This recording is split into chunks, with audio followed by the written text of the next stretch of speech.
ईमान और कुफर में फ़र्क करने वाली जो चीज़ है वो नमाज है। नमाज पढ़ने वाला जो मुसलमान है, जो वो नमाज पढ़ता है तो वो अमल भी मुसलमान है और अकीदे में भी मुसलमान है। तो ये मोमन और काफिर में जो फ़र्क है वो नमाज का है। तो इसलिए मेरे भाइयों, नमाज को 5 वक्त पाबंदी के साथ पढ़ें। आगे हदीस में आता है कि आप सल्लल्लाहु अलैहि वसल्लम फरमाया कि सूद का एक लुकमा खाना 36 बार जिना करने और माँ से बदकारी करने से भी बढ़कर गुनाह है। आऊज़ु बिल्लाहि मिनश्शैतानिर्रजीम, बिस्मिल्लाहिर्रहमानिर्रहीम। 2 कबीरा गुनाहों के मतलब इस वीडियो में हम कुरान और हदीस के मुताबिक पढ़ेंगे।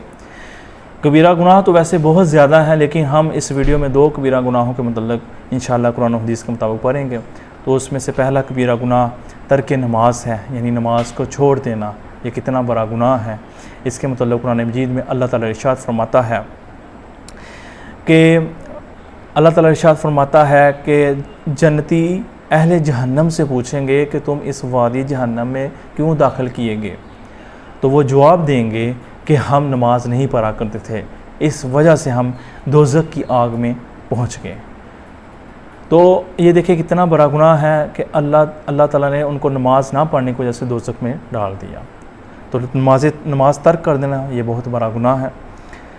आगे हदीस में आता है कि आप सल्लल्लाहु अलैहि वसल्लम ने फरमाया, ईमान और कुफर में फ़र्क करने वाली जो चीज़ है वो नमाज है। नमाज पढ़ने वाला जो मुसलमान है, जो वो नमाज पढ़ता है तो वो अमल भी मुसलमान है और अकीदे में भी मुसलमान है। और जो बंदा नमाज नहीं पढ़ता वो अकीदे में तो मुसलमान है लेकिन अमलन वो काफिर है, यानी अपने अमल से वो इनकार कर रहा है नमाज का। तो ये मोमन और काफिर में जो फ़र्क है वो नमाज का है। तो इसलिए मेरे भाइयों, नमाज को 5 वक्त पाबंदी के साथ पढ़ें, ठीक है। इसमें कोई भी माफ़ी नहीं है कि फ़र्ज़ नमाज छोड़ देना ये बहुत बड़ा गुनाह है। इसको लाजमी और पाबंदी से पढ़ा करें।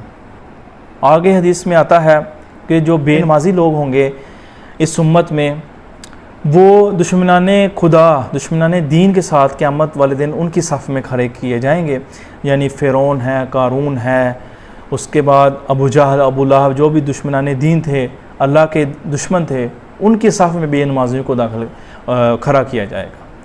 तो अल्लाह ताला हमें उनकी सफ़ में ना खड़ा करे और हमें आप सल्लल्लाहु अलैहि वसल्लम और उनके अहले बैत सहाबा इकराम के साथ खड़ा करे, आमीन।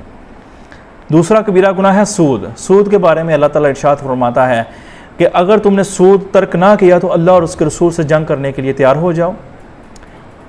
यानी सूद को तर्क ना करना अल्लाह और उसके रसूल से जंग है। ये देखें, सूद को तर्क ना करना। तो आगे आता है, कुरान मजीद में आगे आता है कि जो सूद खाते हैं वो क़यामत के दिन ऐसे होंगे जैसे शैतान ने छू कर हवास बाख्ता कर दिया हो। तो ये देखें आयात कितनी सख्त आ रही हैं। आगे हदीस में आता है कि आप सल्लल्लाहु अलैहि वसल्लम फरमाया कि सूद का एक लुकमा खाना 36 बार जिना करने और माँ से बदकारी करने से बढ़कर गुनाह है। यानी अगर कोई बंदा सूद का लुकमा खाता है तो 36 बार उसने ज़िना किया हो और अपनी माँ के साथ बदकारी की हो, इतना बड़ा, ये इन सब से बढ़कर ये गुनाह है कि सूद का बंदा एक लुकमा खाए। तो अल्लाह ताला हमें सूद जैसे गुनाह से बचाए और 5 वक्त की नमाज पढ़ने की तौफीक अता फरमाए। वमा अलैना इल्लल बलागुल मुबीन। जज़ाकुमुल्लाहु खैरा व अहसनल जज़ा।